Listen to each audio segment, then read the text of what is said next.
very well. He's in New York. He's there with his fantastic documentary, Misery Loves Comedy, which if you haven't seen Misery Loves Comedy, by the way, why not? It's on iTunes. What's wrong with you? I would argue one of the biggest laughs in the film comes from Samm Levine. You're very sweet to say that, Jamie. But whenever we've seen it in front of an audience a couple times, and you do have a nice little one-liner that gets a really big laugh every time. Well, and thank you. And you know what? It's true. If you like me, check out the doc. Hey, are we still streaming? Yes, we are. Great. We're just having tech problems up there. You know, Humpty Dumpty falls down sometimes, but we got horses working on it. Surgeon horses. Now, exactly. Did you know that nowhere in the nursery rhyme Humpty Dumpty does it specify that Humpty Dumpty is an egg? Nowhere. Why do we think he's an egg? I don't know. The illustrator just took liberties. Just took liberties. Exactly. It's from an illustration. That's teach your kids correctly. I'm very excited to be here. I, of course, want to thank Mr. Kevin Pollak for allowing me to steer this ship over a cliff yet again.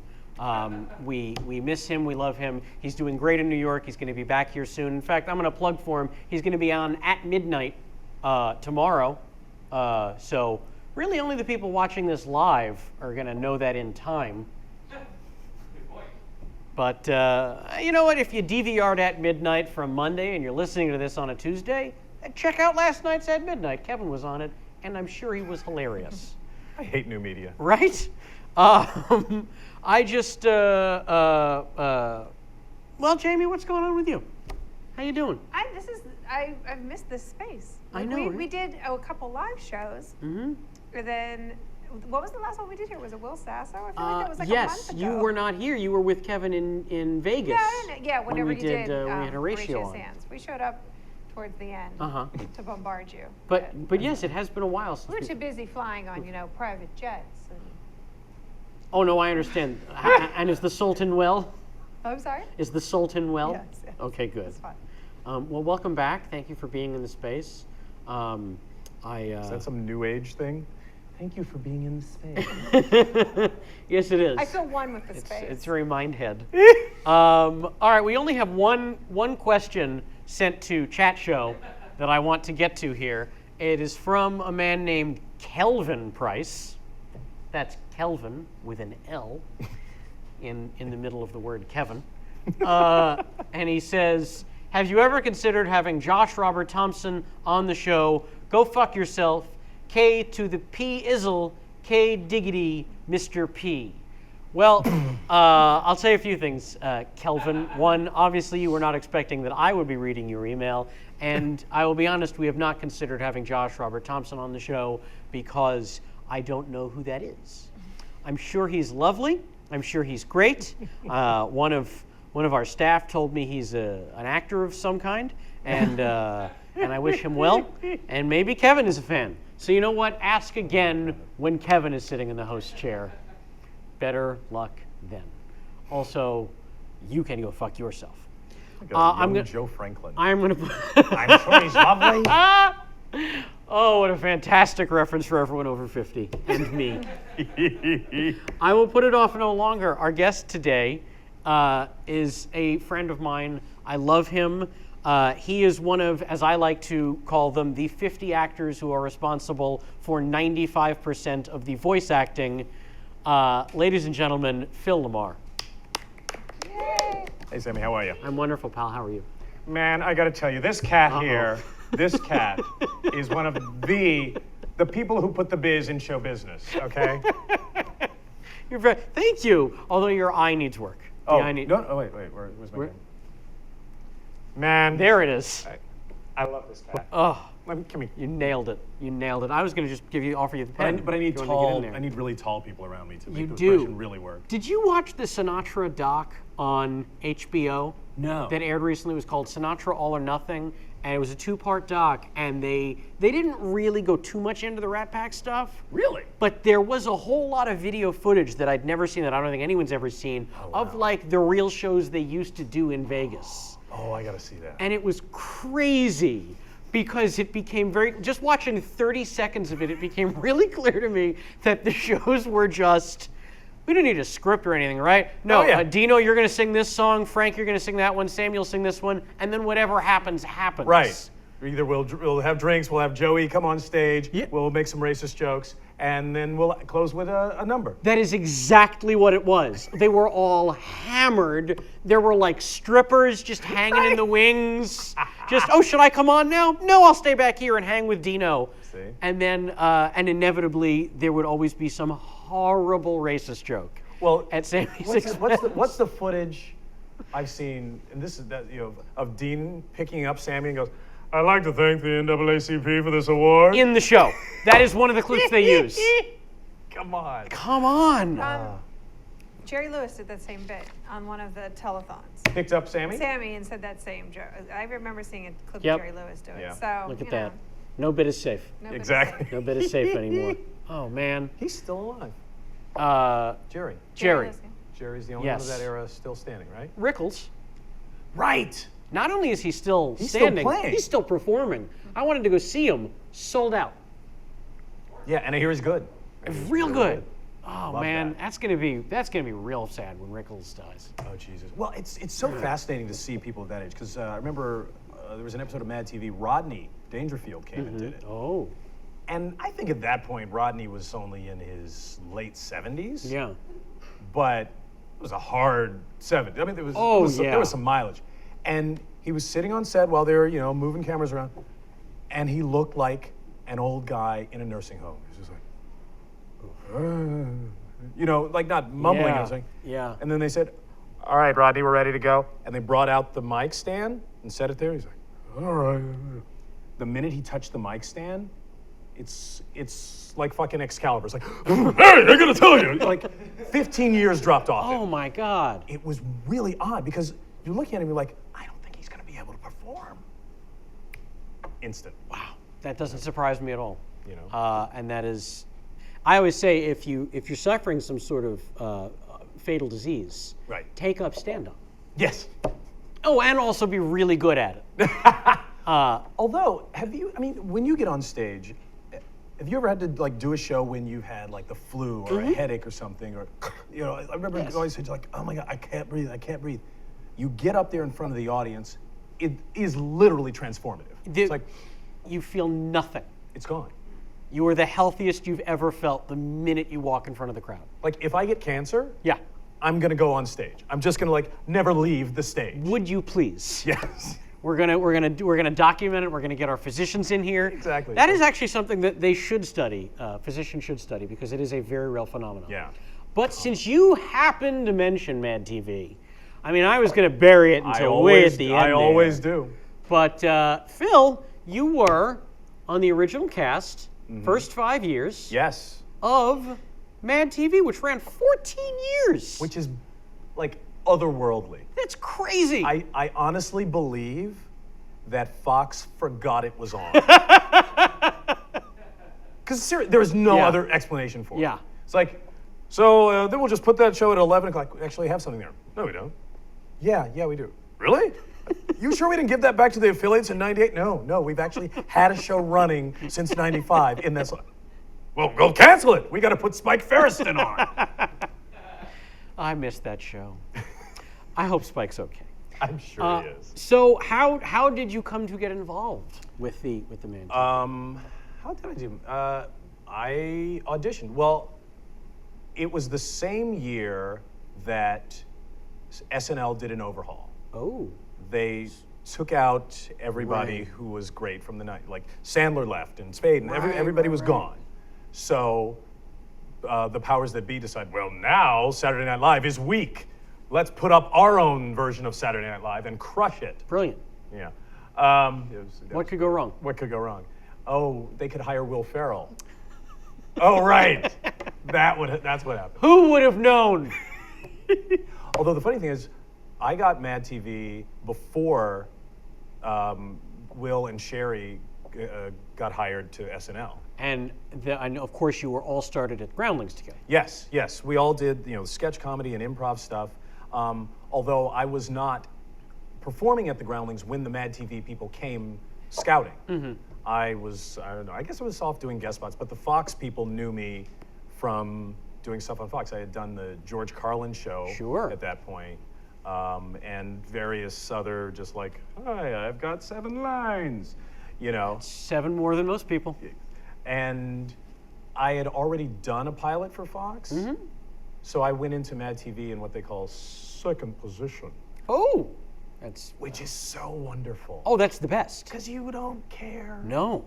And I literally went in there. They said, okay, they want you to come in and do, 5 minutes, just, 3 minutes of characters and some impressions. Like, I already have a show. It's really good. It's got this hot, young, new stand-up that everybody loves named Carlos Mencia. It's going! It's going! So, I already knew I was set. I went in there as a courtesy to my agent. And I didn't care. I didn't prepare, I didn't memorize, I didn't bring any wigs or props. Yeah. I sketched some stuff out on a notepad, brought the notepad with me. I was doing an alt comedy audition. Amazing. And I went in, I'm like, all right, I'll start with this. And then just like halfway through, I was like, oh, this is funny. All right, let's try this. And, That's yeah, you're never better than when you're relaxed. when you don't care. Right. You're never better. By the way, was the Carlos Mencia show, was it just reruns of the old Roseanne show? No. Because he steals bits is what I'm saying. He steals bits. That's famous. This one was probably reruns of Barney Miller. Because it was a cop show. It was basically Brooklyn Nine-Nine in 9-4 Ooh, with Carlos Ooh. as Andy Samberg. wow. Hard to believe that did not go. Hard to believe. Well, we all the acting's not that strong, but everybody else is so good. It's an ensemble thing. We'll carry it over. It's like Seinfeld. He can't act. It's fine. Right. It's also brilliantly written, but don't worry about it. People will tune in. Yeah. And the only reason I found out that I was no longer in second position was when we'd gone through all the steps of auditioning for MADtv, audition for the producers, then you audition for, the studio people, which was Quincy Jones's studio. Oh, yeah. And there was a woman in the audition, one of his executives, who when I walked in the room, she's like this. And again, I thought I was in second position. So I turned to her and go, I'm sorry, am I keeping you up? Thank you. God bless you and thank you. And the funny thing is, the showrunner still tells that story to this day. But then when we were negotiating, I'm like, well, they're offering all this stuff. I don't know. What about the Carlos show? And they're like, the network said, don't worry about it. Oh, but that's on in prime time. This is late. Okay, so no. Wow. The network said, don't worry about it. Yes. That's the good note you want to hear.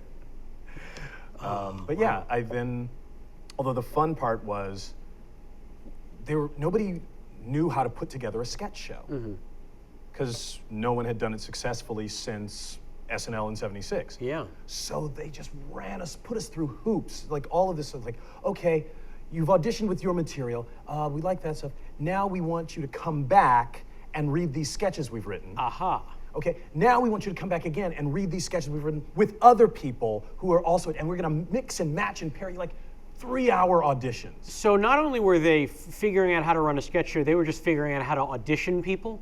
Yeah, yes, yeah. Okay. And the final test was in some old building in Fox, somebody's office, I don't remember who, and then all of these executives crammed in, like, should we find a large room for 17 people? No. Tom's head of casting. We're just going to go in his office. Oh my God. And so I'm literally like a knee length away from Quincy Jones. Yeah. Trying to do my bits, Yeah. And then we had to come back in, 3 of us, to do our mix and match sketch. And my favorite was there was a guy who had come in from Vegas. I don't remember his name, thank God. Danny Gans. No, I would probably remember that. He never showed up on billboards, this guy. And you'll find out why. Okay. Who I guess felt like when he did his solo audition, he didn't get enough of his stuff in. So when we go in to do the scene, he goes completely off book. Oh man. And he starts acting stuff and like, no, I'm not doing the scene anymore. I'm gonna start doing it in a character. So fair for the other actors in the room. Yeah. What a generous guy. Make us look good, we make you look good. Right. Yes. Nah, don't worry about that. Yeah, maybe he's working at Men's Warehouse now. Oh boy. But obviously it went well for you. Not it went this well clown. for me. No, and yeah, I remember meeting Artie Lang in that hallway. Oh. You know. Yeah, I came in from Houston. I guess I'll head back home after this. I don't know. You know. And But he then, didn't. no, he did not head back to home after that. So you got it, and now you're on the sketch show. And we did I did the first 5 years when no one was watching. Okay. And it's lovely because I have people come up to me and say, "Oh, MADtv! Oh, no, I watched every episode. I watched that from the beginning with Stewart." That was season 5. For real? Yeah. Mike McDonald was not. Mike McDonald was turned down 3 times before they finally hired him, and he became the actual backbone of the show. So, Yep. exec you think. Well, hey, Jim Carrey never got on SNL, and all the times he auditioned. Yeah. Well, he was not really right for it. No, we have enough Funny. middle-aged white guys. We're all set there. We are all set there. Exactly. Well, I know you've already talked at great length about MADtv elsewhere, so I mean we don't have to walk down the hole. But I do want to talk about actually the improv background and the Groundlings stuff. That to me is so much fun because of the people who were doing Groundlings at the time. Oh God, let's see. When I first showed up, it was Kathy Griffin, Julia Sweeney, who else was there? Sherry Stoner, Lisa Kudrow. Kudrow was there. Yeah, Kudrow came up with Patrick Bristow and Karen Maruyama, and yeah, they were the young guns. Yeah. And I think that class, Lisa and Patrick and those people, are the reason I got in. Really? Because when I got there, the Groundlings was really it was a lot of balding white guys who did a lot of commercial work and wacky chicks. I mean, like across the board, like everybody was kind of the same. Yeah. And it just sort of, that's who got in, that's what they did. It's like, yeah, well, we sort of rhyme, The guys all were like, had great funny looks, and the women all did great, characters. But then there was like a slight shift that opened up just enough for me to squeeze in. And then I think, and I was sort of committed to not leaving until at least one more black person got up on the wall. Okay. But the Groundlings has this weird structure in that there are 30 members, and there can only ever be as many as 30 members. Oh. So once you get to 30, someone has to leave for there to be someone else. It's like the Supreme Court, basically. Yeah. Someone has to die. Yeah. I understand. And no one has yet. But you have to leave in order for new people to get in. And It's like an awesome nightclub. well, when I got voted in along with Jennifer Coolidge Oh. and a guy named John Crane, and at the time there were only 2 spots, and they voted in 3 of us. 31 flavors. And it was this whole thing of like, well, what do we do? And it was like there's supposed to be bylaws and rules and all of this, but basically it came down to John had a job, so he's like, you guys take the spots. I'm not gonna have time to do the shows anyway. And we're just like, all right, handshake, sure, let's go. And we sort of did this weird informal thing while they, rewrote the rules. Like, well, in the case of some, and then they made it so that never happened again. But then after that point, I think somebody left, so John had a space, and then after that point, there was a 2-year block where nobody got voted in. Wow. Sherry O'Terry sat in the B company for 2 years. Oh my God. And it was like, oh, do you think she's funny? I don't know. Like, everybody knew. Yeah. But finally she stuck it out, and people just said, guys, this is ridiculous. And instead of the not so funny people who weren't really contributing leaving, Kudrow left, and like people who had a conscience. So they're like, all right, fine, I've got a job. And it's this weird thing about when is the time to go. Because it's the Supreme, like on the Supreme Court, it's like, well, I can't read it anymore, but I still have opinions. Well, you only why get should more I as you leave? get older. Right, exactly. That's the problem. And I think with the Groundlings, it's like, well, if you become huge, like say win an Oscar, then you're like, well, I don't want to go because I'm drawing attention to the theater. And the theater doesn't want you to go. It's like, well, we really need, Oh, man. mention us in interviews. But then the people who don't have that level of success need, like, well, I've been in this 5 years and I haven't gotten a series regular. I'm not leaving yet. I need the showcase. Yeah, it's a double-edged sword, man. So it becomes this weird thing of like, well, how long is too long? And when do you put your own needs aside for the greater good? Sure. You know. And in the case of actors, the answer is never, really. Yeah, well, Absolutely never. And it's 30 actors who Yeah. run the company. There's no like boss guy who makes the executive decision. Yeah. So You need a what is it, Sharna? you need a Halpern? Sharna or an Andrew Alexander Yeah. in Second City. Second City. But yeah, no, as a place and as a training ground, it's amazing. I mean, the showcase is great. It's a theater that people know. It's a name people know, and people will show up to see you. But more importantly, it's the people that you meet. The people that you take classes with. Like, people find writing partners that they have for life. People get married. It's being a part of that community is the single greatest asset. Absolutely. No, it's Groundlings was the first improv comedy show I ever actually saw. Really? It was here in LA, probably 99, 2000. A friend said, "Oh, my buddy's in this improv show at Groundlings," and I said, "What's Groundlings?" What I don't even know. Is that a word? Yeah. What are you saying? It's like one of those things. At Groundlings?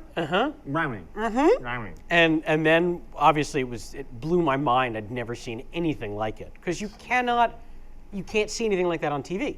Right. Nothing like that's ever been on TV. It only exists in small theaters. Well, and you can't capture it. I mean, you can, like when you film a play, Right. it's sort of like going to a funeral. It's like, it reminds me of him, but it's not, he's not all there. No. And the immediacy of it and the fact that the audience knows, because they're there. Yep. That's not a trick. Yep. That I said something and now they're making something up right on the spot. Yep. And they know you could fail. Absolutely. And I've seen plenty of teams fail. Oh boy, Yeah. there is no worse. I wouldn't wish a bad improv show on my worst enemy.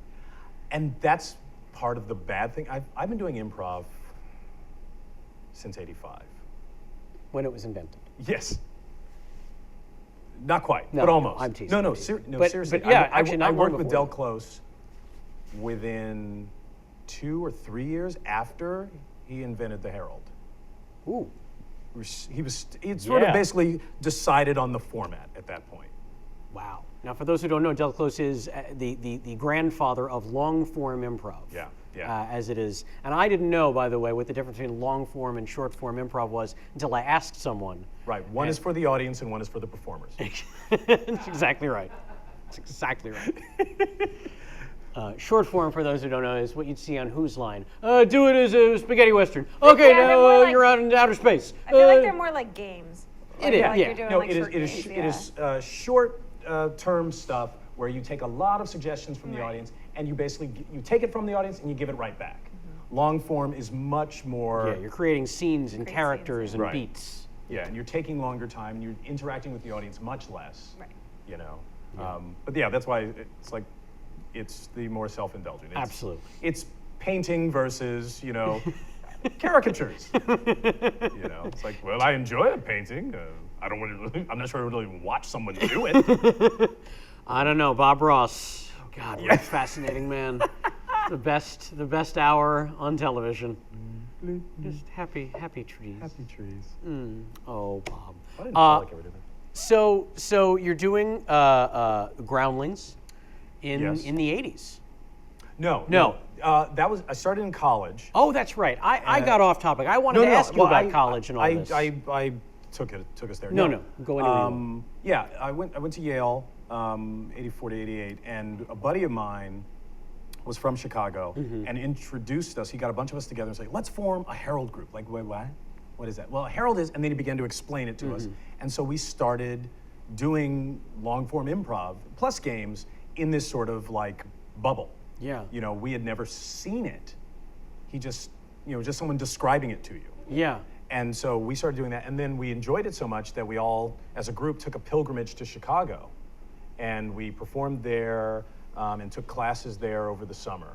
Wow. And at Second City? At Second City and Improv Olympic, IO. Perfect. We were taking classes Saturdays with Michael Gelman at Second City, and then Wednesday nights with Dell in a basement at a bar. Oh my God.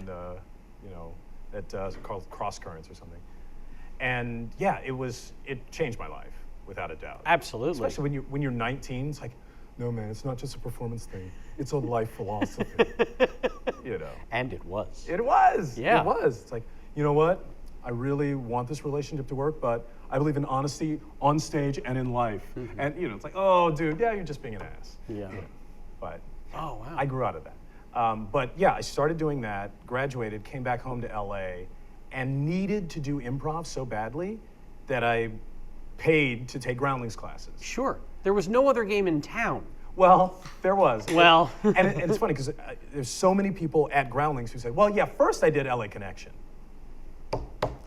How silly of me to forget LA Connection. I don't know what it is. Whoever does the advertising for LA Connection is a genius, because everybody I know wound up there first. Somehow. Most of the people I know didn't stay there long. No. Is it still around? It must be, right? I think there's. It is? Is it in Sherman Oaks? Yeah, on Ventura. Always, yeah, same place. Or Studio City. Yeah, it's Yeah, still so- it's still there. God bless them. Yeah, That's amazing. but it must be a front that they're still in business. Well, all I know is, I think I came in with a buddy and we auditioned, like, on a Monday, and within a week, we were like in a performing group. Oh, sure. I'm like, really? Yep. Should there be like a longer gestation? No, period? everybody gets a ribbon here at LA Connection. It's like the school play. If you show up, you're guaranteed a part. Yeah, but like it's like getting your trophy on the first game of the Little League season. It's like we didn't even finish. We haven't even played the game yet. What are you doing?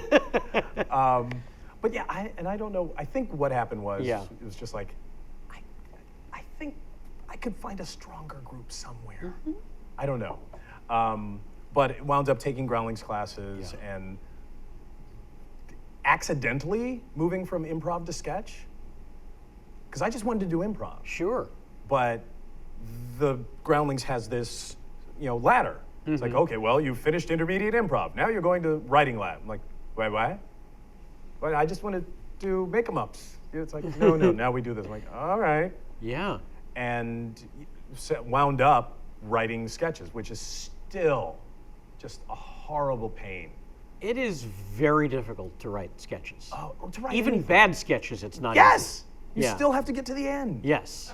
It's really, really hard. And that's when people shit on sketch shows. I always say, write a bad sketch. Go ahead, just try to write a bad one and see how far you get. Well, my thing has always been, because people say, oh, MADtv, everything on there was so funny. It's like, no, it wasn't. It was, sketch comedy is like baseball. If you get 1 out of 3, you Hall of Fame material. Absolutely. Because that's just how hard it is. Yeah. Especially when you have a weekly show. I mean, I guess if you're doing it Monty Python style, it's like, we're just going to sit here for 17 months and write only the best things and then film them when we're finished. Exactly. But if you've got to feed the beast every week, it's not all going to be good. Right. I always say, if you think about it like stand-up comedy, Right. a comedian, before he does his hour-long special, will try out that material in front of hundreds of audiences. SNL, and I don't know if MADtv worked the same way, I'm sure they did, you got one run-through with a test audience 90 minutes before you had to do the real thing. Right. So, this joke didn't work. What do we do? Try the second one. What if that one doesn't work? Too late. bad. Right. I don't know what to tell you. That's all we have time to do. That's it. That's all we got. It's like, well, is it good enough? Yeah. It's like, because the train is leaving. Yeah. Yeah. So never easy sketch, but Yeah.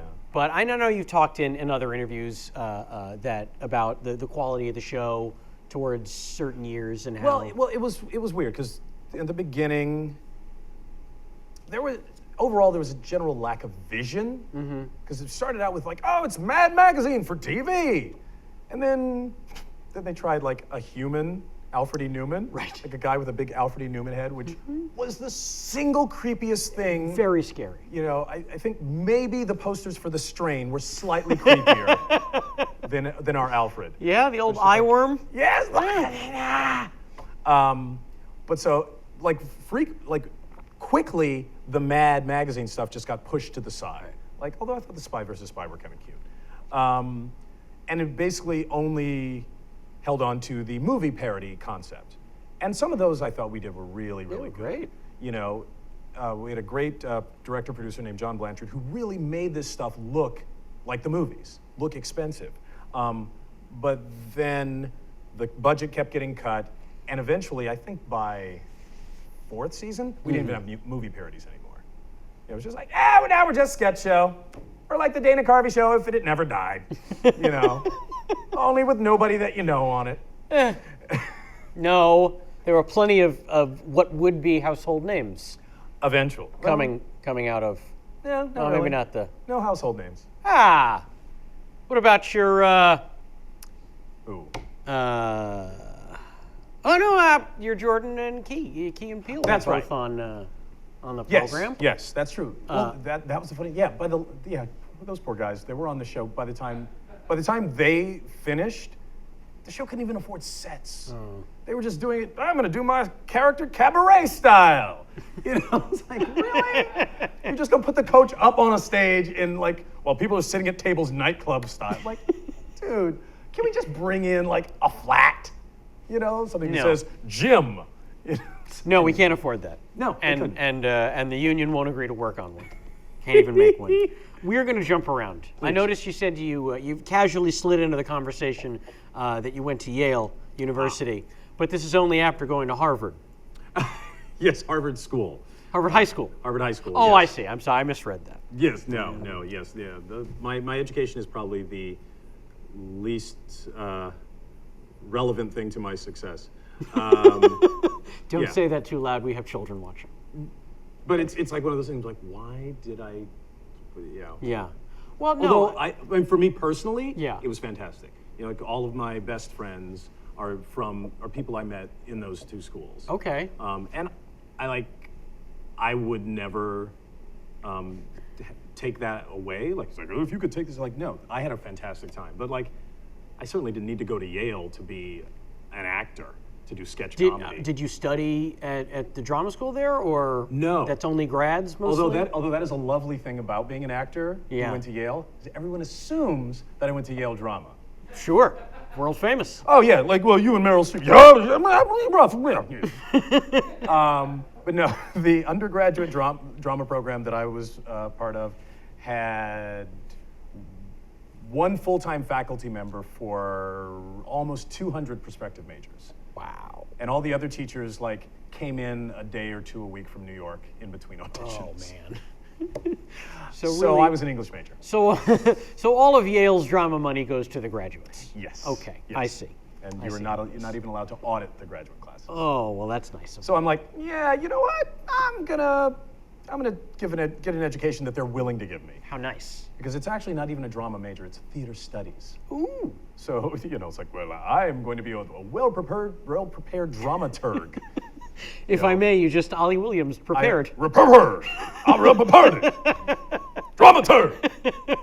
I would love to hear him say that. Let's work it in. So now we just stumbled on it. Family Guy. Which is actually perhaps the greatest thing I ever got out of MADtv.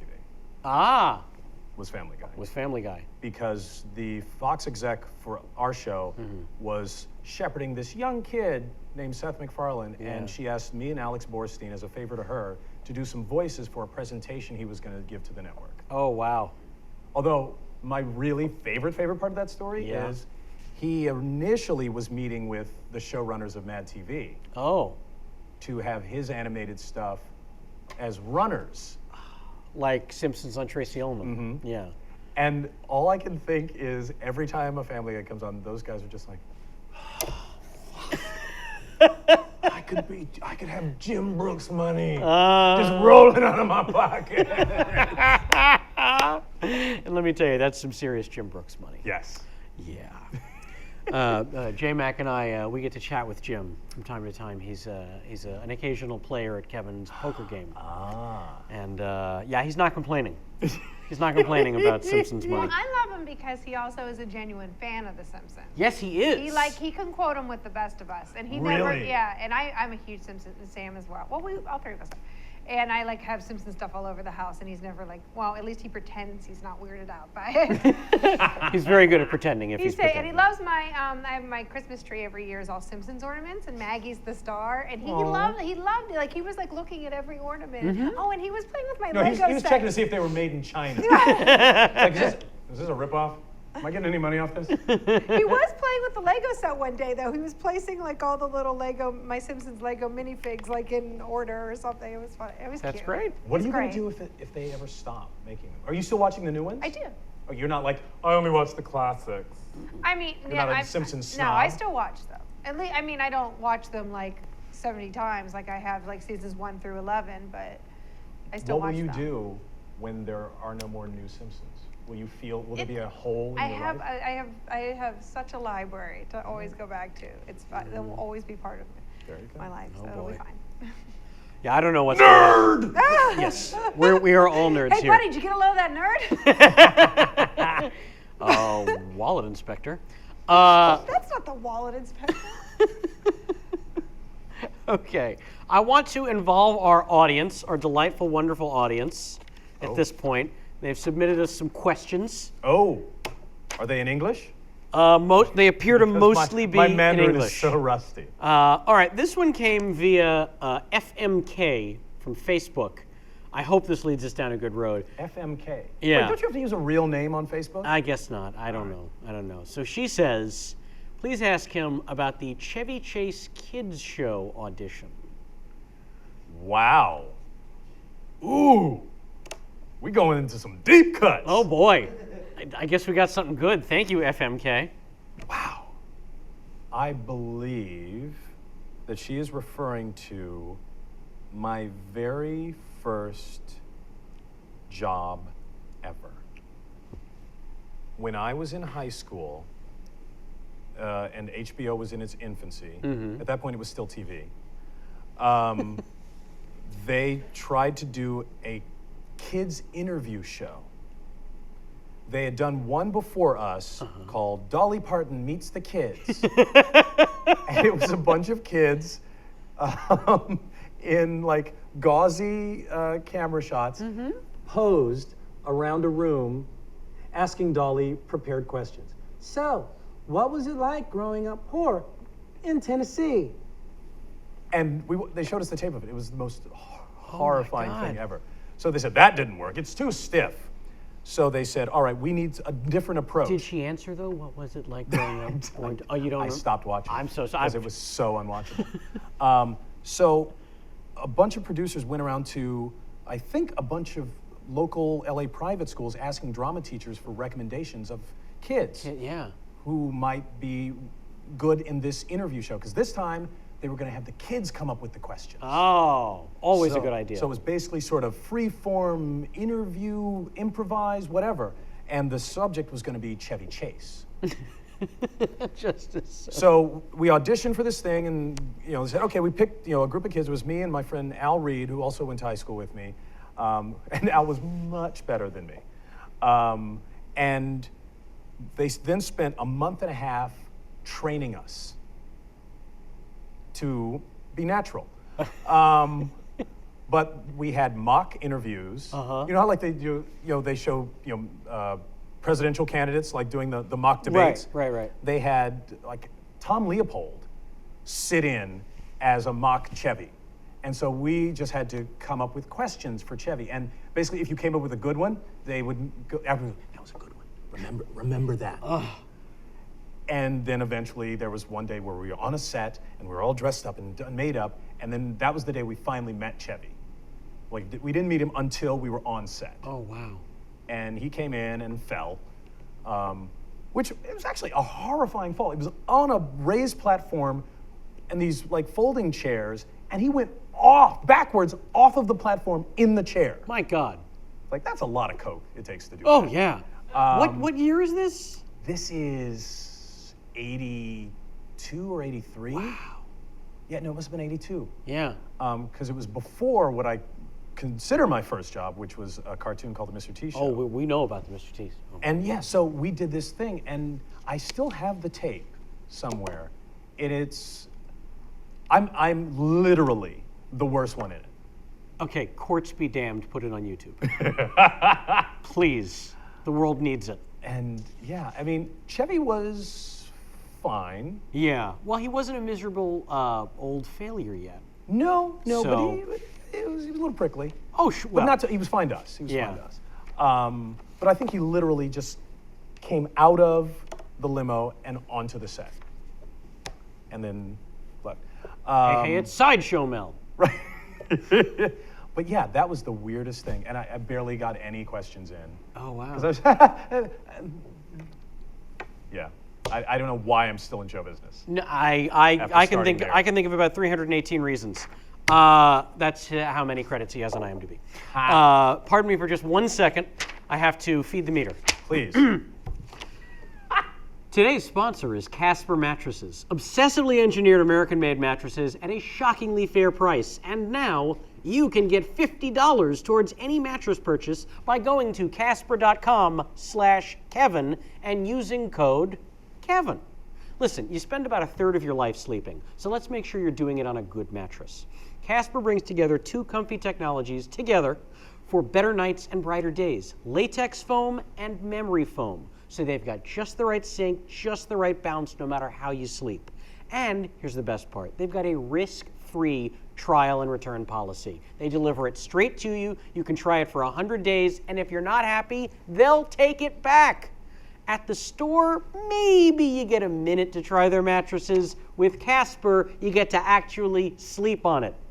It's $500 for a twin-size mattress and $950 for a king-size mattress. Comparing that to industry averages, that is an outstanding price point. And I can tell you, as someone who dropped a small fortune on a king-size mattress, that is outstanding. So get $50 towards any mattress purchase by going to casper.com/Kevin and using code Kevin. Thank you, casper.com. So much feeling. You know, if you don't give it everything you have, they say you're phoning it in. And I do that with every other aspect of my life, so. See, you need to be doing more voiceover. You're very sweet. That was amazing. I thought, because totally thought that was going to be like a Terrence Howard at the Oscars type thing. Did you see that? I did. Oh my I did see God. that. Wasn't that amazing? That was pretty sweet. Now, what do you think happened? I don't want to I've got- I can't speculate. Because I have a theory. Okay, I want to hear your theory.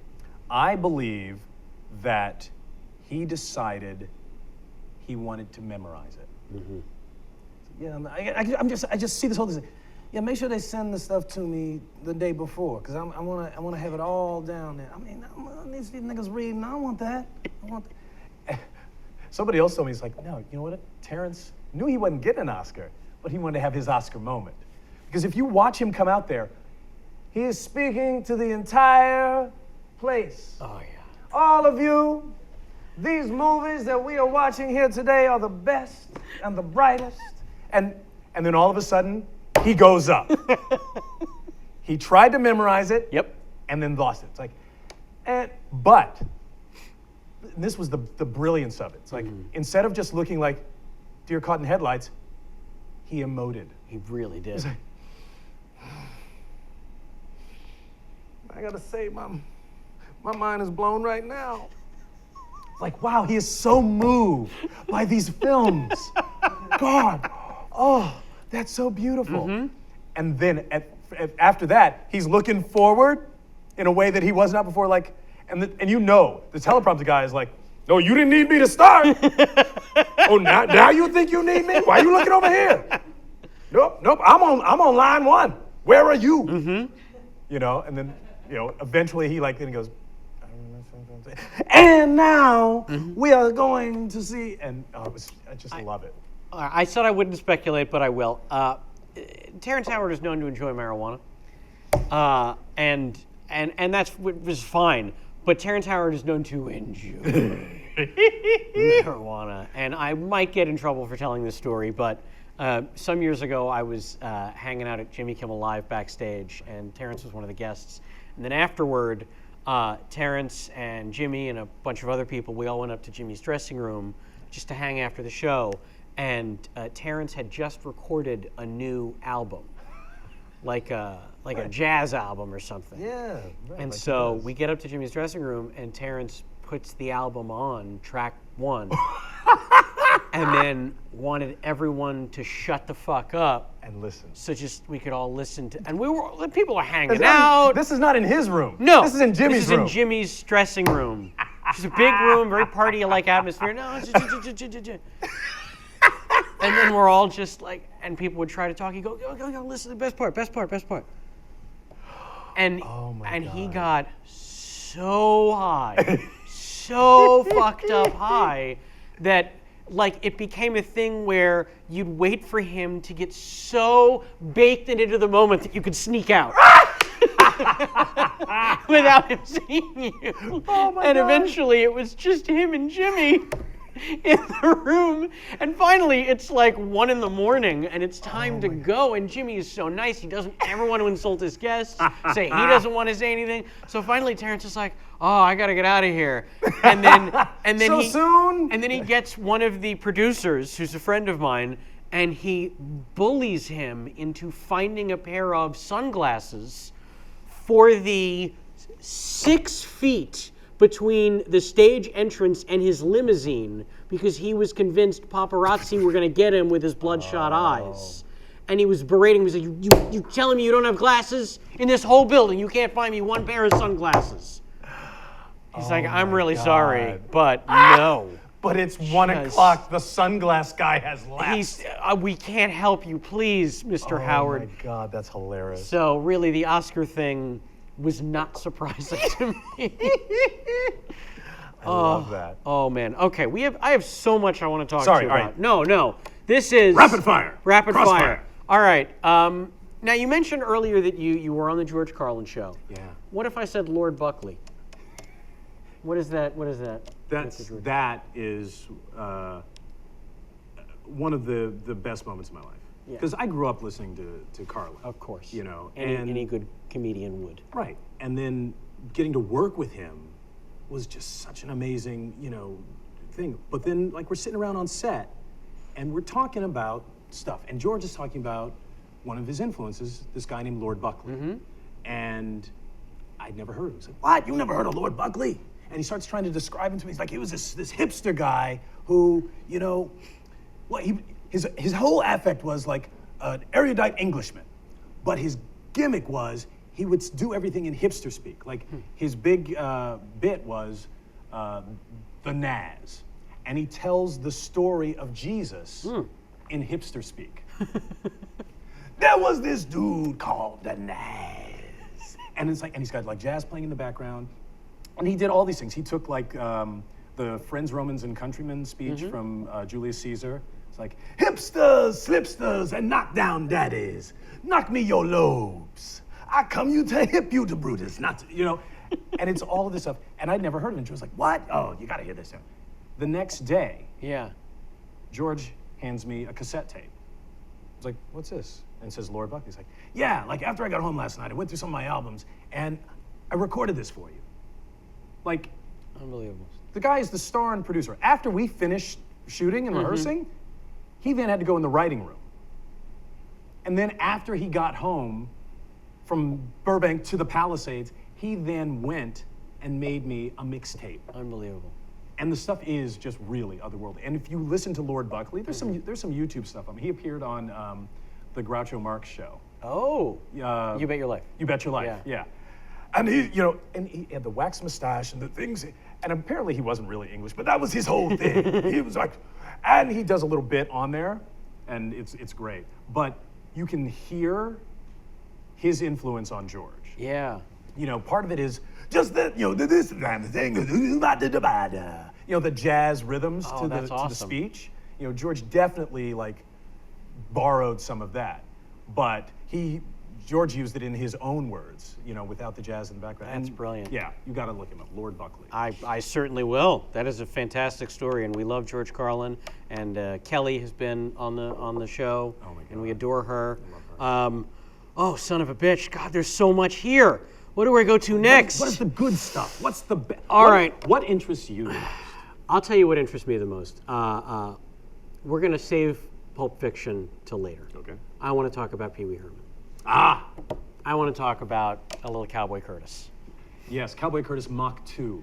Yes. Yeah. That actually, I met Paul Rubens through Friends of the Groundlings. We actually did a show together called Beverly Winwood Presents the Actors Showcase. That is. Did you ever get to see it? I saw it twice. Two different casts. It was one of the funniest things I've ever seen ever. You know, even though I was in it, I will agree with you because Yeah. I wasn't in it when it started. Yeah. I went to see the show. Yeah. And it is a parody of an acting class industry showcase. Like, this acting teacher has got all of her best students together to put their best work forward for, you know, prospective Hollywood employers. And everyone in it is playing these characters that are people who should never even be in an acting class, much less on a stage. And it's all the worst possible choices. Yep. And it's also just an incredible group of actors. Nat Faxon, Jim Rash, Jennifer Coolidge, Melissa McCarthy, Rachel Harris, Paul Rubens, Lynn Stewart. You know, Cheryl Hines. Like, when I saw it, it opened with Jordan Black and Cheryl Hines doing, she was doing her character Mary, who is a one-woman show performance artist. And he was doing his character Juicy, who's a pimp.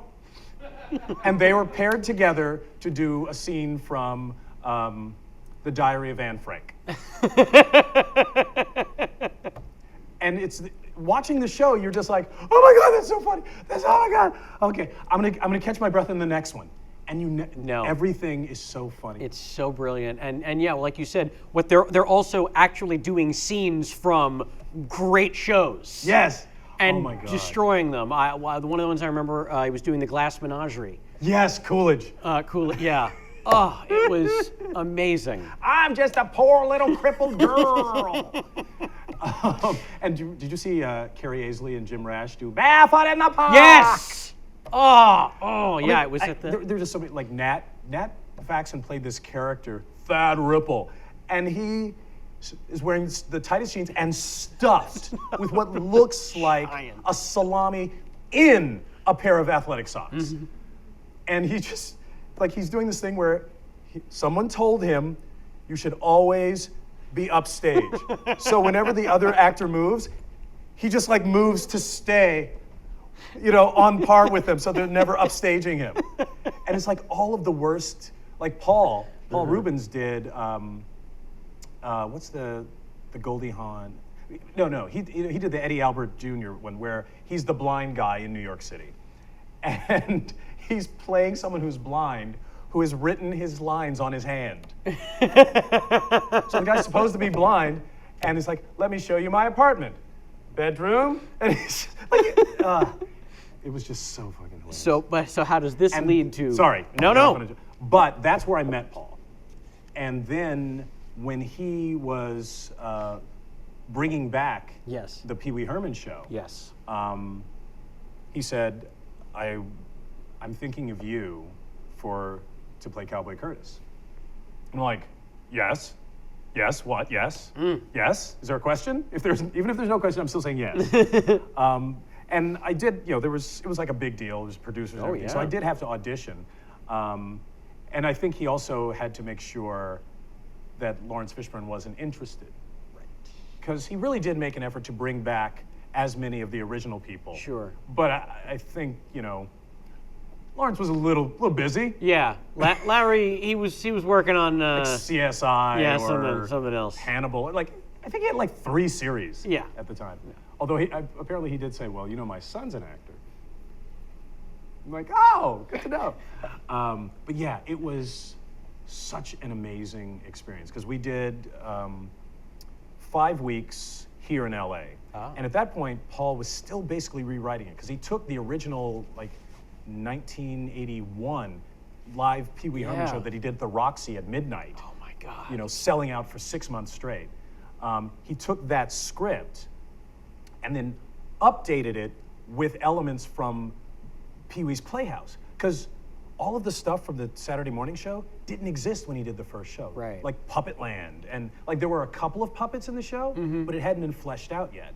So he took that original show, put it into the world of the TV show, and then sort of like had to update certain things. And sadly, Phil Hartman's Captain Carl, Phil co-wrote the show. Right. His Captain Carl was an integral part of the original show.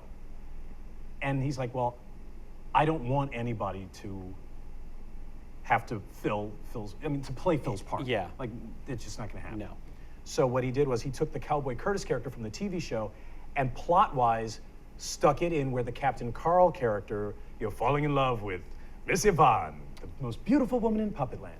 And so that plot line was now transferred over to my character, which, was still a little too close to having to fill Phil Hartman's shoes. Sure. There was one line in the show that was a line he used to say in the original show, and it was actually impossible for me not to say it like Phil.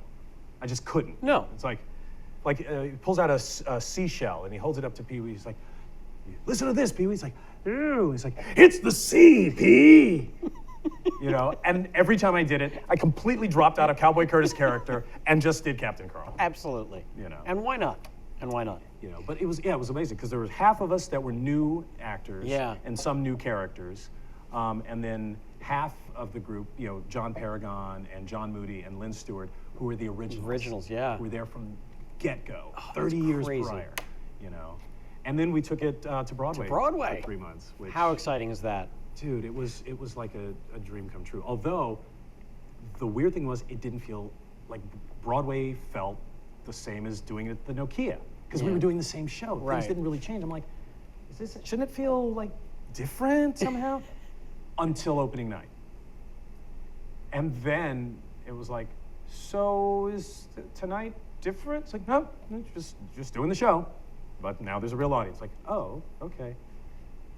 And then, fortunately, I don't know, I wore a suit or something, but then fortunately, they said, and afterwards there's a party. Like, oh.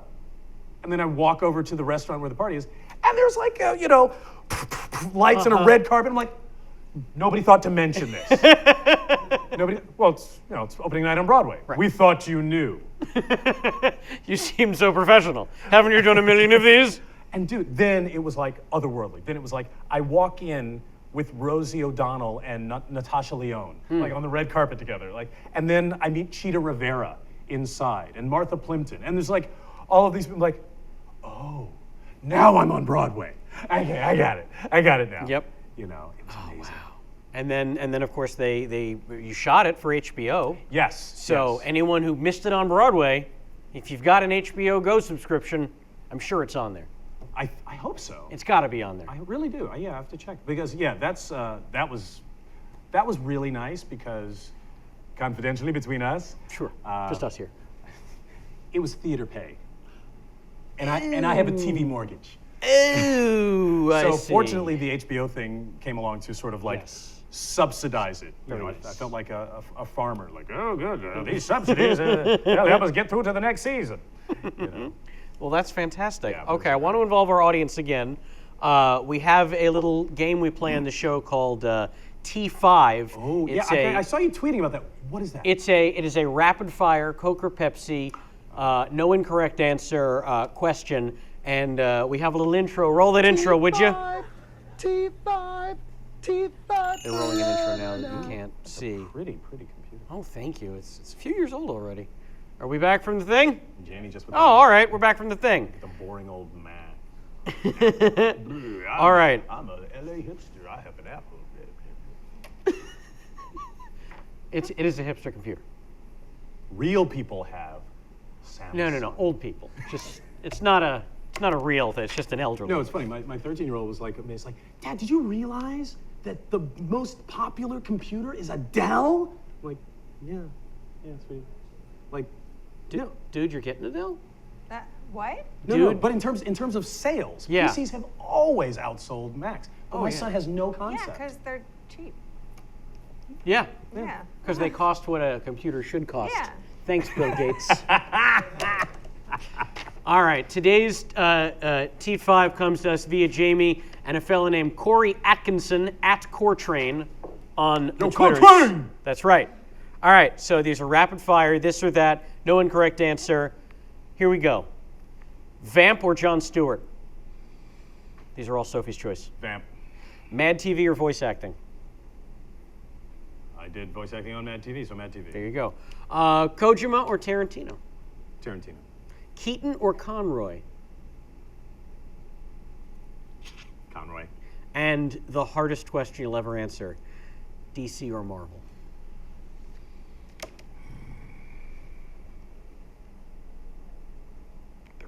The room comes to a hush. I've had dinner with Neil Adams, so I gotta say DC. That is 4 out of 5. Very impressive. Very 4 out impressive. of 5. You said there were no wrong answers. Well, I changed my mind. That is a T5. You couldn't see, but Dave Keckner introed us into the T5.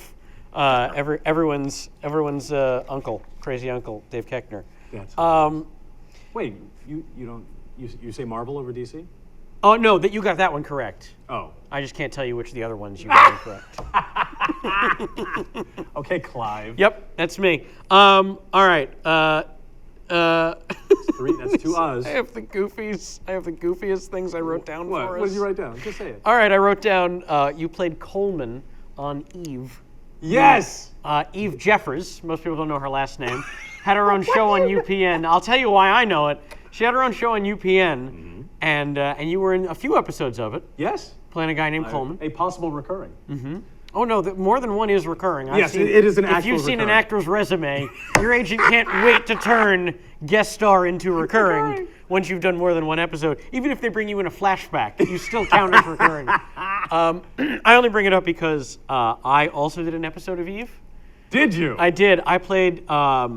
It's the Jewiest thing I've ever done. I played rabbi. Oh! Actually, no, not even a rabbi. I played a rabbinical student.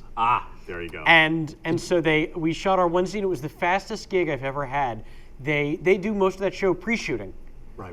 And so they brought me in at like 7 in the morning on like a Thursday, and I get there and they sign me in. They throw me through wardrobe. They go, "Okay, we're gonna do your scene in like a minute." I was like, "Oh, great, okay." They run me out onto the set, and I do this scene where I'm sitting down at a table at a restaurant.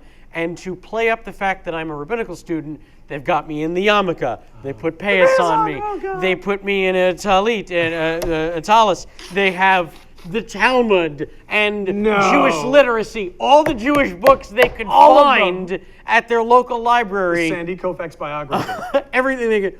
And it actually led to one of my favorite lines I've ever got to deliver. I don't remember the name of the other actress in it. She was the one who's not Eve. Okay. And she Yes. it was a two-hander. The white show. girl? No, the black girl. Oh yeah, the little girl. The one who I like to say she was in Baps, who isn't Halle Yes. Berry. Natalie. There it is. I think I don't know. Forgive me. It's 10 years ago now. Sure it is. And so she turns to me from her table and she goes, "Can I ask you a question?" And all I do is look up at her and go, "Oh, circumcised," and then right back to my studies. Which I was that's like, so funny. that joke was written by the one Jewish writer you guys have up in the room, I can tell. That's hilarious. And I only bring that up so I could tell my Eve that's story. fine. I'm so sorry. That is so It was funny. self-serving. No, but is that's- why I didn't that's- want to bring it up. But that's- did you have the similar experience on I had a Eve? great time. Although, the only thing that was weird, and the funny thing is, that clip is still on my tape. Because it was funny. If it's funny, keep it. And I was playing this I was Eve's hairstylist that she gets into a tiff with. And then the whole episode is about a black woman and her hair. And she can't get her hair done. Uh-oh. And because there's a conflict between the hairstylist and her boyfriend. And it's Eve's choice. Which does a black woman choose? Her man or the man who do her hair? And I had this scene with Jason George where I'm like creating. And it's really funny. But the first episode I did, it had come down from the top that he is not gay. Oh, He is metrosexual. okay. And everything they wrote is fabulous. He rings a gong before he starts working on someone's hair. He's like, I see. Nah, all right. And that's it. It was just all fabulousness. Okay. But then the second episode, I don't know what changed. Uh-oh. The gay person in standards was fired or something, but all of a sudden it's like, yeah, he's a big fag now. And everything I had was all gay jokes. Oh, man. It was all like, I had a Maasai warrior, and that was quite a spear. It was like, oh, I'm like,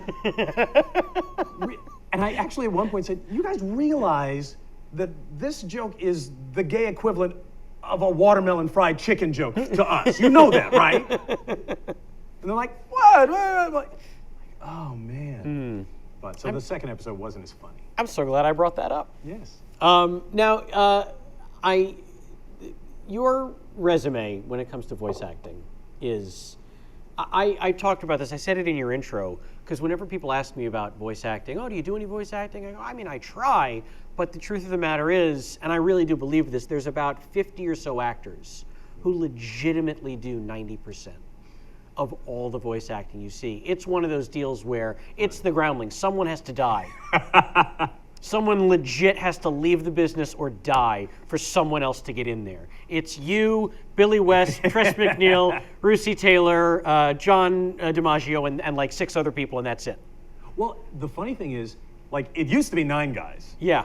The fact that it's now 50 shows that it's Well, it's maybe expanded. I'm being generous. Well, no, it is. I mean, it has, in the time that I've been part of it, because there are these waves. Like initially there was Saturday morning cartoons. Right. There were 3 channels, and they did 3 hours of programming. That's a finite amount. Yeah. Then cable, or well, no. Then there was syndication, which expanded a little bit, but basically it was still Frank Welker, and by that point some of the older guys, Mel Blanc and Dawes Butler and Don Messick had passed away. So you had Yeah. the second wave, the Frank Welker, Billy West, Rob Paulson, but they also, it expanded with them as cable came. Right. And then there was another, there have been several waves. Like I think DiMaggio and I and a bunch of other people came in one wave. Now there's another wave, and there are guys who are doing all of the work. And plus also you've got video games, which is drawing from a different pool. Yes. You know? Although you've got your feet in both pools. Yes, I've been fortunate enough to get to do some of that work as well. But I think for a lot of people who grew up doing standard TV animation, Yeah. You can't do voiceover, Really? especially if you're working in the volume that we're used to working in regular TV animation. Because if you do a video game, Yeah. you're shot. Because think about it. In a regular cartoon, there's 5 to 8 of us, all in a room together for 4 hours doing 22 minutes worth of material. In a video game, it's you alone for 4 hours doing as much material. And because usually your average video game, I think, has probably 5 hours Yeah. of cinematic animation, like stuff, not counting the gameplay. Oh, wow. So you're in there alone, talking by yourself for 4 hours straight, and the last half hour is death screams. Ugh. Because in every video game, Right. you got to get killed. Sure. And it's like, well, okay, now this is if you're getting killed with a sword. Give me short, medium, and long. Now, flamethrower. Now, chainsaw. Short, medium, and long. Ooh, that one's really good. Can you make it sound a little more painful? Okay, just give us 2 more. Yeah. My thing is, I think, how they have stuntmen in movies? There should be stunt screamers. It's like, we all basically sound the same when we're being electrocuted. That's what I'm talking about. It's the same thing. It's like, do I need to see Harrison Ford, hit the car when he falls off the building? No, it can be a guy with his hair. It can really be a guy with his hair. And it's the same thing. Like, does Troy Baker have to, scream as he's being gutted?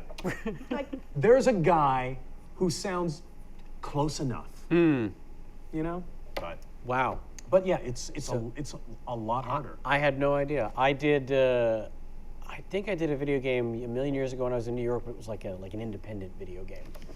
So I think they had me in there for 30 minutes, Oh, well, which was easy. right. I think it was a bit character is why they only had me in there. But other than that, I've never really done any video See, games. now you're lucky because had they been more, I don't know, Like a lot of times what they'll do is like, they'll just hire you for like, yeah, this one character. That's okay. All right, Sam, you do, Johnny, the wacky village guy. Like, great. And while you're here, could you just give us Johnny being gutted by a sword and, cut with a chainsaw? And it was like, does he, it could happen. Yep. We don't know. No. Well, I know we did not work together, but we worked on the same show, Fillmore, the old Yes. Saturday morning ABC Disney. Yeah, that was the weird thing about all those Disney shows you would record alone. Yes. So it was hard to remember them. Yes. Because you didn't get to meet people, you get to Yeah. I do remember doing a couple of Kim Possibles. Sure. And They did it. Fillmore. The reason I bring up Fillmore is, I don't know if you remember the guy who created that and show ran that. It's a guy named Scott Gimple. That's Scott Gimple. Do you know what Scott Gimple is doing now? He's the showrunner on The Walking Dead. Really? I only mention that because the guy running The Walking Dead created an animated kids show a few years ago. And he also was one of the editors on one of the Simpsons tomes. Really? Yeah. I made him sign it for me when I went in to do one of my Fillmores. That is hilarious. Yep. That's not a great story for you guys. That's just me Just for and us. Phil Kibitzing. Sorry.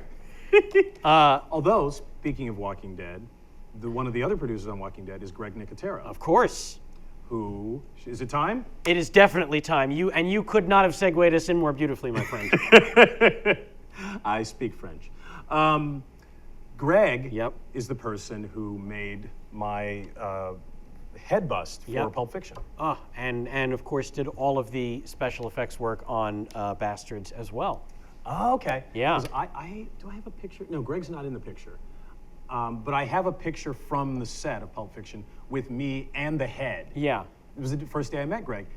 Or no. The first time I met him was when we did the casting. But he came to set one day with this bust of me. And they were going to test it for Quentin. And it's this thing. It's just from here up, and it's just my head like this. And then the back of it is carved out with a giant hole, and it's got CO2 rigged. So they put stuff in the hole and then go, and he held up like a particle board thing behind Yep. it, and he goes, and there's this red splat. And Quentin looks at it and goes, more chunks. And then he That's said, all right, back to work. and that sure sounds like Quentin. So, okay, straight audition. Had you met? I think you'd met Quentin before at a Groundlings Yes. thing. Quentin had become friends with Julia Sweeney and Steve Hibbert Right. from through Harvey Keitel hosted SNL, Oh. and Quentin was tagging along because it was about during that? Reservoir Dogs press. Yeah. And he, met Julia and Steve, and they are all like, deep geeks, and they hit it off. And so when Julia came back to LA, she invited Quentin to the Groundlings to come do our short form improv show. And yeah, it was basically all games and stuff. And it was called the Cooking with Gas show that they still do every Thursday night. My God, that was in '93. And yeah, that show is still running. And I did the show with Quentin and met him there. That's great. Yeah, and it's funny because I guess when they were casting, he asked Ronnie Yeskel, the casting director, well, they were looking for Marvin's. Yeah. And she had cast me in an LA Law, which was a show many years ago. Hey, And she suggested, like, oh, there's a guy I think would be great for Marvin, a young actor named Phil LaMarr. And Quinn's like, yeah. I'm sure he's great, but there's this black guy at the Groundlings that I met. Gotta find, I don't remember what his name is, but gotta find him. Like, okay, so I'm competing with myself. Yep. Although I do have to say, they gave me the sides from the scene in the apartment. Yeah. And they said, okay, you're reading Jules. I'm like, really? Mm-hmm. And honestly, God, how old was I at this point? 25, 26? And I literally convinced myself that I might be up for Jules.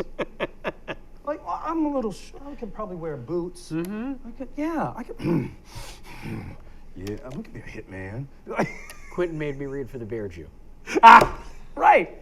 Which, when you think about it, like, yes, why have someone reading a small part, just read 2 lines. Yeah. You're not gonna know if they're a good actor. Exactly. You know, but just make sure you tell them. Nope. Nope. Nope. Yeah, I didn't convince myself that I was going to be the Bear Jew at any point, but I was like, you never know. He's. No, I'm not going to. But yes, you thought about like, Yeah. which in any sort of realistic frame of mind, you go, no, Right. that's absolutely impossible. Yes. But we both said, maybe. Yeah. You know, Tom Cruise is 5'4", right? Right. I brought this because I've owned this since it was printed in, I don't know, 95, 96. And the crazy thing about the original screenplay for Pulp Fiction, as I'm sure you got a chance to read, is actually the way Marvin dies Yes. is different in the original screenplay than it is in the finished cut. I believe that is one of only 2 things. I mean, there's a couple of things that are cut. Yeah. Like the Betty and Veronica. Right. You know, that sequence is just cut out of Yeah. the movie. But I believe there are only 2 things in the original screenplay that we were handed that were not shot. That Marvin getting shot twice. That's right. Once in the throat, and then I was supposed to sit there and gurgle. Right, that's what it is if you've never read it. So initially, the gun still goes off by accident, but it hits Marvin in the throat, and he's gurgling and trying to talk. And You're like, man, what'd you do? You hit a bump or something. I didn't hit no motherfucking bump. Well, what are we supposed to do? Well, I ain't got no homies in the A1A, so well, And then they decide they decide we have to kill him. we have to put him out of his misery. Yeah. All right. On the count of 3, honk the horn. 1, 2, 3. And then from And that then- point on, everything goes as it is. Exactly. And that's a And weird. the reason it changed. Have I told you this before? No. We did a rehearsal at Sony Studios weeks before the movie started shooting. And it was me, Sam Jackson, John Travolta, Quentin, and the AD. And they're rehearsing before me. Sam and John Travolta are in there. And when I walk in, you say, oh, Quentin introduced me, everybody. And John goes, oh, this the guy I gotta kill? Oh, man, they're gonna hate me. And afterwards, he talked to Quentin. He said, like, seriously, if I kill this guy on purpose, the audience will hate me. Wow. And Quentin agreed with him. How about that? All right, we'll change it so that it is just an accident. And it's a really subtle difference. Yeah. Like, oh, accidentally shot somebody in the throat. All right, now I'm going to actively Yeah. blow his brains out. Yeah. Isn't that amazing? And That is just, crazy. just having that sense, that audience sense and that camera sense of just knowing it's like what the audience feels. Like, I've never had that. Yeah. And I mean, that's why he's a star, I guess. Yeah. Well, you know, he was just coming off of Look Who's Talking 3. You know. I believe it's called Look Who's Talking Now. Yeah, it's okay. Talking now. Sorry. Right. And so he had a very good sense of what the audience would and would not allow. But the thing is, I had forgotten how famous he was. Oh yeah. Like, because by Look Who's Talking Now, It had. But then after that rehearsal, we went out to lunch, and we're all just sitting in some little, Mexican restaurant in Culver City. Mm-hmm.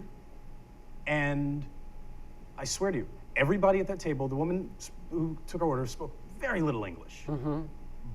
And everybody who was there was just their meal. Like Quentin Tarantino, she didn't watch Reservoir Dogs. She don't know him. Yeah. She didn't realize that Khan had created a special prize for Samuel L. Jackson, in Jungle Fever. Yeah. He was quesadilla. Sam was a burrito. But when she got to John, it was like, John Travolta? And this woman is in her 40s. This is not like, she grew up with him. She learned in English. whatever country she grew up in. Watching Welcome Back, Kotter. They had a Saturday Night Fever album. Yeah. She knew him. Oh, of course. And I was like, oh, that's right. You're not just famous, you're like super world pre-internet famous. Yeah. He was Mickey Rooney famous. Yes. Yeah. And when Pulp Fiction hit, all of that just came back, Oh, it exploded. For the longest time in my family, we would always say that, because you remember in the late 90s, early 2000s, Travolta was just as big as they get. Right. And I would always say, he really needs to make a daily voicemail message for Quentin. Hey, it's John. Just wanted to say thanks again. Thanks so much, man. All right, take care. Seriously. Is it 5 seconds? Right. Just every day. Just Every a real single quick day. thanks. It's like And- a mantra. Yeah. And for those wondering, if you want to see how Hirschberg originally met his fate, pick this one up.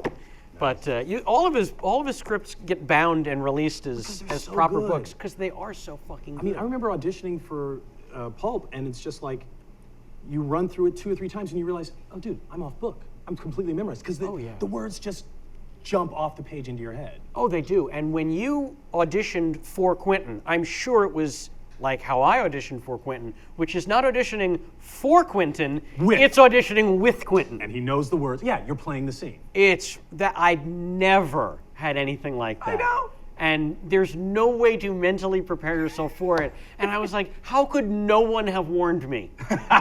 Clearly, I screwed the pooch here and should have called Phil before my Bastards audition to be like, what should I know about reading with Quentin? It's like you read with Quentin. Yeah. There's no other reader. There's well, no but other also there's a big difference between when you read for him and when I read for him. Mm-hmm. Like post-Oscar, pre-Oscar. Sure. Like A bit this was a really talented young indie filmmaker. Yeah. You know, That's you true. auditioned with Quentin Tarantino. Yes. Academy Award winner and Cannes darling, Right. Quentin Tarantino. So yeah, a little more weight there. Yeah, just a little bit. Oh my God. Well, okay. The audience will murder me as I walk to the street if we don't spend 3 minutes talking about Hermes. Oh, yes. No, I'm sorry. If you want to talk about Futurama, you got to requisition it through the proper forms. Which is just, it's, God, so fucking good. And I know that from what I've read, it was initially a different character altogether. Yes, yeah. And yeah. it got- Hermes was still a nerdy bureaucrat. Yeah. But he was named Dexter. He was still overweight, but he was not Jamaican. No. You know, No which is pot funny stuff. because when Yeah. you think about everything that's written as, you know, but that's the organic nature of TV shows that no one really understands. Yeah. People think that like, oh, you know, it's like the Bible. It just comes down from heaven. It's like, no, they're just trying to get it done. Sure. But yeah, I think we were 3-4 episodes in before Matt Groening said, you gonna do a Jamaican accent? Like, yes. Can you ride a horse? Yes, exactly. And shoot? Well, especially when you know the character isn't working. Uh-huh. And they come up with a change, like, yes, I can. Yep. Don't ask anybody else. Yep. I Yes, can do it. yes, I can. And don't ask me to do it for you now. I'm in the headspace of something else. But tomorrow, I'll see you then. exactly. Yeah. But yeah, and they changed the name from Dexter because they realized they had too many ER names. Homer, Bender, Dexter. Like, oh, Matt, you're in a rut. Stop it. And in fact, we had 2 different leads. Ooh. Charlie Schlatter was the voice of Fry. Wow. When the show originally began, the first Yeah. episode. Billy was still doing Professor and Zoidberg, but he wasn't Fry. And Nicole Sullivan was Leela. Oh, wow. But, Talk about some changeover. right, then the network said, We're not happy, blah, blah, blah. Yeah. the network hated us. And yet. No, they canceled us after 4 seasons of being on at 7 o'clock. Right. No, there's no end yet. Well, and yet they left you on for 4 years. When they really don't like you, they cancel you after 18 episodes, pal. Well, unless you have an 800-pound billionaire in your corner. Well, sure. And which is why they hated us. Yeah. Because none of them could touch The Simpsons. They couldn't even give notes on The Simpsons. Right. So Futurama was Matt's Achilles heel. Uh-huh. It's like, Oh, well, we can't give him notes on that one. But we can give a lot of notes on this one. Why aren't they yellow? We thought it was a family. That's not another Simpsons. you know, and it kept on that way. Like our favorite story is there was a promo going on at Fox, well into our run, like Prime time begins at 8. our show was on at 7. like we didn't even Yeah. count. Yeah. Well, they hadn't created the animation domination yet. Right. Well, and also, I mean, it really was this sort of like chip on the shoulder because Matt had built that network. Right. And none of the people in positions of power at that time could say that. Yeah. Because like the people who were there when they started were all gone. And he was the 800-pound gorilla. Oh, absolutely. They couldn't touch him, and they hated that. So, Yeah. it's a That's- little Exactly. What are you gonna? That's how But Veronica's Closet got on the air. Exactly. Because it was Bright Kaufman Crane. They had friends. The network can't say no to them. Exactly. You know. But they'll note them up the ass. And it's so lovely to be like on the skirt tails of somebody like that. Oh, sure. Because I mean, we all know what it's like to be on the outside of power at a network. Like, yeah, well, we're not getting a car. We're not no. invited. It's like, yeah, no, it's not +1. No. It is not +1. No, I'm sorry. It's just you. Yeah. And yeah. We sent a fax to your publicist. I don't know why you didn't get it. That's very strange. But yeah, I mean, fortunately, the studio, 20th Yeah. Fox Studio, which is the same company, they loved us. Yeah. And realized after we were canceled that the fans loved the They show. really did. And I think it's because it's this sort of nexus of two nerddoms, animation and sci-fi. Absolutely. Because it really is a real sci-fi show, even though it is a comedy. Yeah, but it's funny Doctor Who. Yeah, and Not that Doctor Who isn't our, that our funny, writers. but- I mean, we have like the brain power on our writing staff. I mean, I don't know how many PhDs there were. Our showrunner used to joke that the other writers looked down upon him because he was all but dissertation. He never got his doctorate. Yeah, but they still listen to me sometimes. But like, I mean, the science and the math in the show is all straight up real. Oh. Like if there's a equation on a board in the Yeah. background, somebody actually figured out that it is a working equation. And the last time that you got to do Hermes, and this, Jamie, this is for us. The last time you got to do Hermes was on Simpsorama, Yes. the long-awaited crossover episode. Which, I mean, I really enjoyed doing Futurama. And it was a wonderful, I mean, great people, and really good stuff. But walking into the Simpsons world was a whole other thing. I'm like, wait a minute, it's the same guy. We're actually even reading this in the same room that we always read it. But it was like, no, this is their house now. And being there, I mean, because I've known Dan Castellaneta for years, but there was just something about Dan and Yardley and Nancy and being in there reading with them. It's just like the hair on the back of your neck stands up when you hear them do those voices for real. Yeah. You've been to Simpsons Read? I've been to Futurama table read as well. It was a couple years ago when you did one on St. Patrick's Day. Oh. I remember, and J-Mac was with us too. But yeah, and I think it was right after like Billy and John had done this show. So I think that's why. Yeah, so it was a while. It was a while ago. Do you remember what the episode was, any chance? Wasn't there a bunch of little benders? Yeah, there was a bunch of little benders. Oh! Like nano benders. Yes, Yeah. with the professor one, it's like, As I shrink, I get older, I shrink. So I want to turn two sweaters into one Yes. one sweater Yes. into two slightly smaller ones. Yes. right. the That was a episode. fun, yeah. But yes, I've been to like 3 or 4 Simpsons table reads. Oh, yeah. man. But they're- Yeah. Isn't it great? It is good. That is a little bit of magic that they should sell tickets to. Quite frankly, Well, getting. they don't need to. No, they don't. Just for the fans. I'm going to let you get out of here in a second, but you mentioned to me before you're going on the road. Yes. Well, it's funny because speaking of Billy and Futurama, Billy a couple of years ago introduced me to the world of the Comic-Cons. Uh-huh. And I'm a comic book head from way back. Yes. I inherited my next door neighbor's comic book collection. Oh, wow. So I have a Mad magazine that is literally older than I am.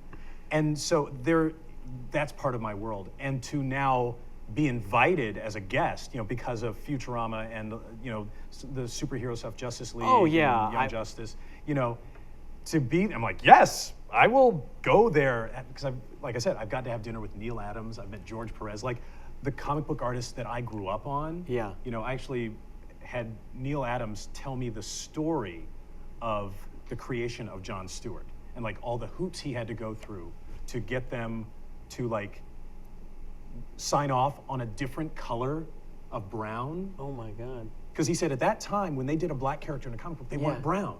They were sort of this weird gray. And when I think back to Sergeant Rock, they were this weird color. And the thing was, when he submitted his color things, they're like, Neil, what are you doing? You can't make them brown. People will be insulted. No, Neil, Julie, they know they're brown. They'll be happy. They'll be fine. And also the name, originally he was supposed to be Lincoln Washington or something. Like, You know, a black name. and and Neil was like, no, what are you doing? No, that's a good. It's like, no, you should just have a name. Like, what do you like John Stewart, like. All right. Looked very askance at like that. Yeah. Because they didn't know what they were doing. No, and I mean, We just don't want to get bombed. we would need another 2.5-hour podcast. That's why I didn't want to scratch the surface on all the comic book stuff. Right. And No, the video. but it's- and I know people will yell at me. Go ahead, direct all your anger to me on Twitter and the YouTube comments. I'm the one who decided what we spoke about today, so throw that at me, not none of it at Phil. But no, it's a lot of fun. I'm going to one in Jacksonville at the beginning of May. Then I'm going to a Wizard World Con, which is hilarious because I remember reading Wizard magazine in St. Louis, and then to this con that I really love, gone like all the years that it's existed. Awesome Con in Washington, D.C. You're not going to OCon in Omaha, are you? No, The end of May? I would love to. Damn it, I'll be there. Are you going to be there? Yeah. Oh, that's so cool. I started doing them last year. And as like from Freaks and from Geeks, Freaks right? and Geeks and Bastards, and I've been in a few terrible horror movies. And isn't it interesting? Like, because we do all this stuff in a bubble, and you don't think that anybody knows or cares. You don't think anyone knows or cares, and then it's like you get, I don't want to say spoiled, but you live in LA and you're like, what's the big deal? People meet actors all the time. And then you go to Omaha and they're like, we got a guy who sold cars in Chicago. He passed through town once. It was the best day of our lives. It's like, oh, son of a bitch. I guess nobody Right. cool ever comes through Omaha, so like- you'll have to settle for me. No, but yeah, I mean, and my thing is, I feel like we've been part of these things that are, really cool. Yeah. And that have been significant in a lot of people's lives. I mean, my thing is, if you show anything to 1 million people, to 10 of them, it's going to be the best thing they've ever seen. Absolutely. So if something goes, like Inglourious Bastards, like tens and hundreds of millions of people. Yeah. Then yeah, like to meet you is a chance to get even closer to that thing that is so special to them. Absolutely. So, No, I'm growing to love it. I cannot thank you enough, Phil, for joining us today and telling fantastic stories. You are not going to get out of here, though, without the Larry King game. Okay. Would you like me to remind you the rules? Yes. Okay. Remind me the rules. Bad Larry King impression. You do a good one, you're out of here. Oh, shit. Bad Larry King. As Larry, you reveal something about yourself, an anecdote, an aside, whatever it is, Oh, okay. about your being very old, a weird personal habit of yours, whatever it is. Okay. And then when you're done with the anecdote, you throw to the phones, and if the name of the city happens to be funny, it won't hurt. When you're ready, take a moment. God. That's your camera right there. Go for it. All right, America. Larry King here. Before we go, have you ever noticed that someone will not know if you are black or white simply by your voice, and sometimes you want them to know, don't you? All right. Kalamazoo, you're on line 2. Sometimes you do want them to know. You do. I was talking to a woman on the phone, and she was like, "Well, you're not black. You don't." Yes, I. Yes, I. And at that point, it's like, Remember Like in that the, Seinfeld, Lisa Chang. You're not Chinese.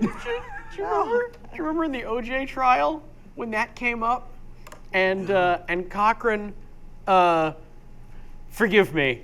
There's absolutely no way to tell the difference between a white man's voice and a black man's voice on the telephone. There's absolutely no way. And my associate, Robert Shapiro, will tell you. Yes, thank you very much, Mr. Cochran. There is no way to tell the. It's like, what are you doing? I love that. That- That's so funny. I don't know why that Love was that. stuck with me. But on that note, Phil LaMarr, thank you so much, my friend. Thank An you, absolute Sam. pleasure. Sit there for 5 more seconds while I wrap things up. Guys, we did it. Again, I can't thank you enough. Thank you to Kevin for being busy and successful and allowing me this opportunity. Thank you to the wonderful crew, Jason McIntyre, Mike Dooman, Natalie Rosen, Angela Johnson, Angela, Kenny Chen, and of course, Jamie Foxx. Thank you so much for sitting in and being awesome. That's it, gang. So from us here at the Chat Show, until next time, fuck off.